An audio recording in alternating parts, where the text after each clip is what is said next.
सुप्रभात विद्यार्थियों।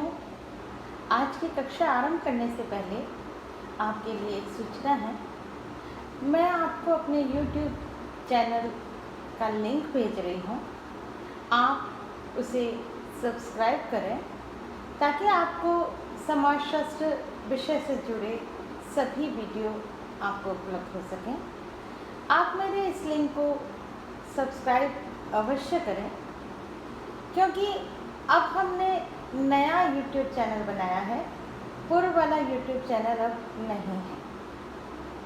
आज हम पढ़ेंगे सामाजिक क्रिया के प्रकार, क्योंकि सामाजिक क्रिया की अर्थ और परिभाषा, इसकी विशेषताएं हम पूर्व में पढ़ चुके हैं। सामाजिक क्रिया के प्रकारों को यदि हम देखें तो यहाँ मैक्स वेबर ने 4 प्रकार की क्रियाओं का उल्लेख किया है। सबसे प्रथम क्रिया है तार्किक क्रिया। तार्किक क्रिया नाम से ही लग रहा है किसी न किसी तर्क से जुड़ी हम बात कर रहे हैं, हम किसी लक्ष्य से जुड़कर बात कर रहे हैं। तो उस आधार पर हम देखते हैं कि इसका संबंध किसी न किसी लक्ष्य के साथ होता है, क्योंकि व्यक्ति कई बार अपने जीवन में जो क्रियाएं करता है उसका उद्देश्य जुड़ा हुआ होता है कि यह क्रिया उसे क्यों करनी है। जैसे मान लीजिए एक पुल का निर्माण करते समय एक इंजीनियर जो है उसका उद्देश्य क्या है? धन कमाने के लिए क्रिया करना है। एक व्यापारी क्रिया करता है, वह भी धन कमाने के लिए क्रिया करता है। एक व्यक्ति अपने परिवार को चलाने के लिए, अपनी आवश्यकताओं को पूरा करने के लिए उस लक्ष्य के साथ जुड़कर उन क्रियाओं को संपन्न करता है। स्पष्ट है कि तार्किक क्रिया उस क्रिया को कहते हैं जिसका चयन कर्ता द्वारा सचेत और योजनाबद्ध रूप से लक्ष्य तथा साधनों को ध्यान में रखकर किया जाता है। इसका मतलब क्या हुआ कि जो व्यक्ति काम कर रहा है उस काम का चयन उसने अपनी जागरूक अवस्था में किया है, सोच समझकर किया है कि उसे क्या कार्य करना है, उसके अनुरूप क्या काम है। जैसे मान लीजिए कोई नया काम धंधा शुरू करता है, कोई फैक्ट्री आरंभ करना चाहता है, तो वह पहले देखेगा क्या कि उसके पास जमा पूंजी कितनी है, वह कहाँ से माल मंगाएगा, उसका मार्केट क्या रहेगा, उसे कहाँ बेचना रहेगा, उसके ग्राहक कौन रहेंगे और उसमें कितना मुनाफा वह कमा सकता है। इन सब का वह हिसाब लगाएगा और उसके बाद अपने व्यापार को आरंभ करेगा। सोच विचार कर किया जाएगा यह कार्य। यह तार्किक क्रिया के रूप में माना जाता है।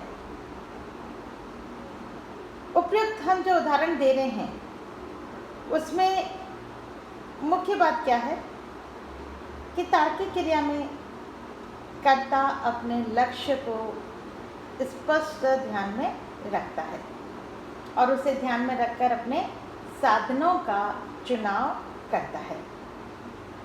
और दूसरे शब्द में हम इसे क्या कह सकते हैं? लक्ष्य निर्धारित क्रिया, क्योंकि लक्ष्य को ध्यान में रखकर की जा रही है, इसलिए इसे लक्ष्य निर्धारित क्रिया भी कहा जा सकता है। दूसरा जो क्रिया का प्रकार बताया गया है वह है मूल्यांकनात्मक क्रिया।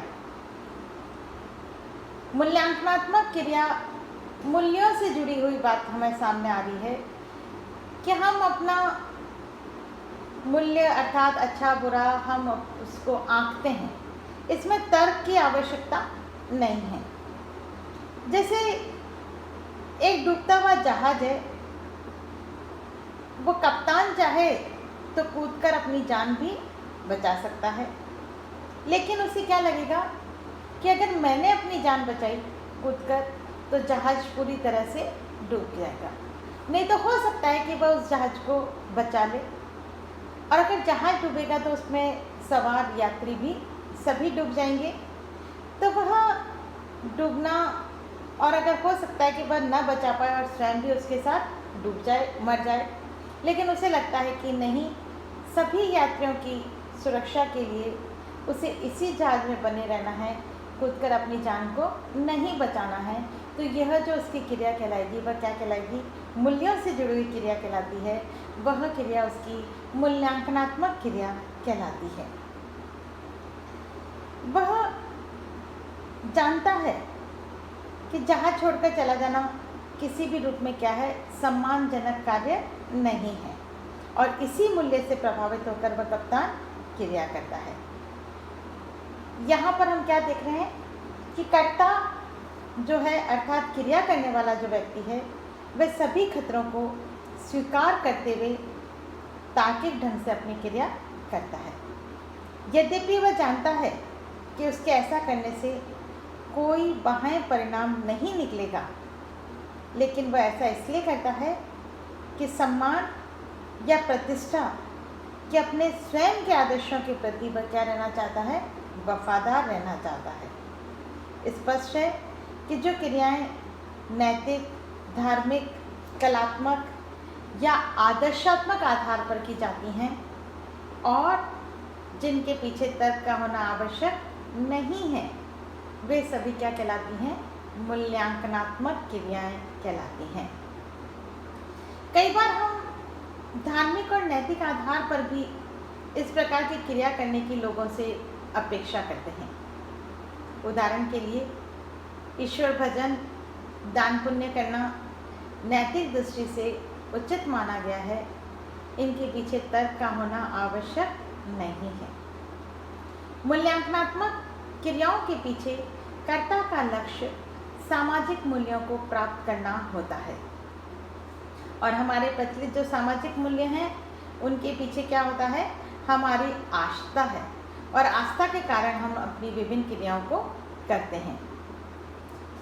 आपने सुना होगा कि पूर्व में एक सती प्रथा जैसी प्रथा का प्रचलन था, जिसमें एक स्त्री अपने मृत पति की चिता पर अपने आप को होम कर देती थी। वह होम क्यों करती थी? क्योंकि हमारे समाज में सतीत्व प्रथा जुड़ी हुई थी और हमारे मूल्यों से उसका गहरा जुड़ाव था, और इसमें तर्क का कोई लेना देना नहीं है कि स्त्री को पति के पीछे क्यों मृत्यु को प्राप्त कर लेना है। लेकिन फिर भी वहाँ एक स्त्री अपने आप को पति से जुड़ा मानकर उनकी चिता पर अपने आप को होम कर देती थी, जल जाती थी। तो यह क्या हुआ? मूल्यों से जुड़ी हुई क्रिया कहलाती थी। इसे हम मूल्यांकनात्मक क्रिया मानते हैं। तीसरा जो प्रकार है इसका, वह है भावनात्मक या संवेगात्मक क्रिया। नाम से ही आपको स्पष्ट हो रहा होगा कि जो हमारे संवेगों से जुड़ी हुई चीज़ें हैं, जो हमारी भावनाओं से जुड़ी हुई चीज़ें हैं, उन्हें हम भावनात्मक या संवेगात्मक क्रिया कहते हैं।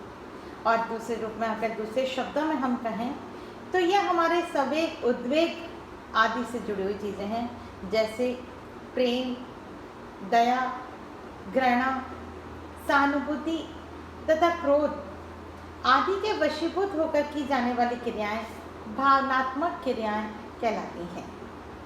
कभी कभी मनुष्य शक्तिशाली संवेग के वशीभूत होकर अतार्किक रूप से ऐसा व्यवहार या क्रिया कर बैठता है कि उसके बाद में उसके लिए पछताना पड़ता है। जैसे मान लीजिए कभी एकदम से तेज गुस्सा आया और हमने यह नहीं देखा कि सामने कौन है और उसे गाली दे दी, उसके साथ मारपीट की, लेकिन कुछ देर बाद हमारा वह उद्वेग, जो संवेग था, वह शांत हुआ, तब हमें लगेगा अरे हमने ये क्या कर दिया, हमने गलत काम कर दिया। हमें अफसोस होगा कि हमने ऐसा क्यों किया। तब हम उससे माफ़ी मांगने की कोशिश करेंगे। लेकिन व्यक्ति के उद्वेग या संवेग ऐसे होते हैं कि व्यक्ति उन पर अपना नियंत्रण कई बार नहीं रख पाता और अनियंत्रित होकर व्यवहार कर देता है। तब उसे उस व्यवहार के से पछताना पड़ता है, उसे अफसोस होता है। यहाँ क्रिया को लक्ष्य या मूल्यों की व्यवस्था के संदर्भ में परिभाषित नहीं किया जाता, बल्कि कर्ता की विशेष परिस्थितियों की संवेगात्मक प्रतिक्रिया के रूप में किया जाता है।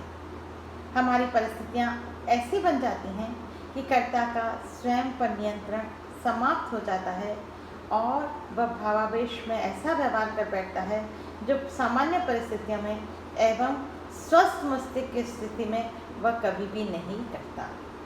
संवेगात्मक क्रियाओं का विश्लेषण मनोवैज्ञानिक और मनोरोग विशेषज्ञ ही कर सकते हैं, अतः इनका अध्ययन मनोविज्ञान के क्षेत्र में आता है, समाजशास्त्र के क्षेत्र में कम आता है।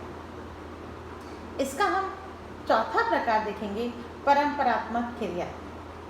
वे क्रियाएं जिनका संबंध हम मानते हैं कि प्रथाओं और परंपराओं अथवा हम ये कहें कि प्राचीन काल से चले आ रहे व्यवहारों और विश्वासों से होता है, वे हमारी क्या कहलाती हैं? परंपरात्मक क्रियाएं कहलाती हैं। और इसलिए इस प्रकार की क्रियाएं की जाती हैं कि भूतकाल से लोग ऐसा करते आ रहे हैं। क्यों कर रहे हैं ये क्रियाएं हम? कि हमारे पहले वाले लोग, पूर्वज हमारे ऐसी क्रियाएं करते थे, इसलिए हमको भी ये क्रिया करनी है। प्रथाओं या परंपराओं के अनुरूप व्यवहार करना या उनका अनुसरण करना ही हमारा परंपरात्मक क्रिया कहलाती है। इसके लिए हमें क्या है? न तो किसी लक्ष्य को ध्यान में रखना है, न किसी मूल्य को ध्यान में रखना है, और न ही हमें हमारे संवेगों का सहारा लेना है। ये तो हम किससे प्रभावित होकर करते हैं? हमारी प्रथाओं, परंपराओं या हमारे विश्वास के वशीभूत होकर ये व्यवहार और क्रिया की जाती है।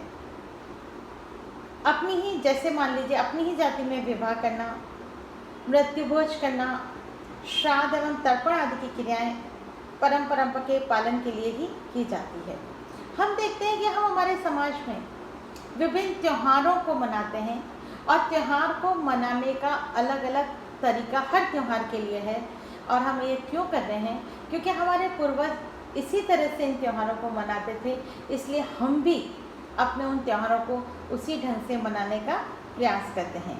ये हमारी कहलाती है परंपरात्मक सामाजिक क्रिया, जिन्हें लोग आदतों या स्थापित परंपराओं के प्रभाव या दबाव के कारण भी संपन्न करते हैं। जैसे मृत्युभोज करना हमारी परंपरात्मक क्रिया है, इसलिए व्यक्ति विवश होकर चाहे वह कर्ज के माध्यम से कार्य को करे, लेकिन वह मृत्युभोज करता है। उसे लगता है कि इसके बिना उसकी प्रतिष्ठा को ठेस पहुंचेगी, अतः वह उस क्रिया को संपन्न करता है। यह कहलाती हैं हमारी परंपरात्मक क्रियाएं। हम क्रिया के इस वर्गीकरण को हमने देखा जो कि वेबर ने स्पष्ट किया है, और आधुनिक और पश्चिमी देशों में अधिकांश क्रियाएं तार्किक आधार पर लक्ष्य और साधनों को ध्यान में रखकर की जाती है। लेकिन इन देशों में तार्किक क्रियाओं की प्रधानता ही है और दूसरी परंपरात्मक क्रियाओं की प्रधानताएं नहीं होती। लेकिन गैर पश्चिमी एवं परंपरागत समाजों में इसके विपरीत अन्य दोनों और प्रकार की क्रियाओं की भी प्रधानता होती है। वहाँ चारों प्रकार की क्रियाएं हमें देखने को मिलती है। धन्यवाद।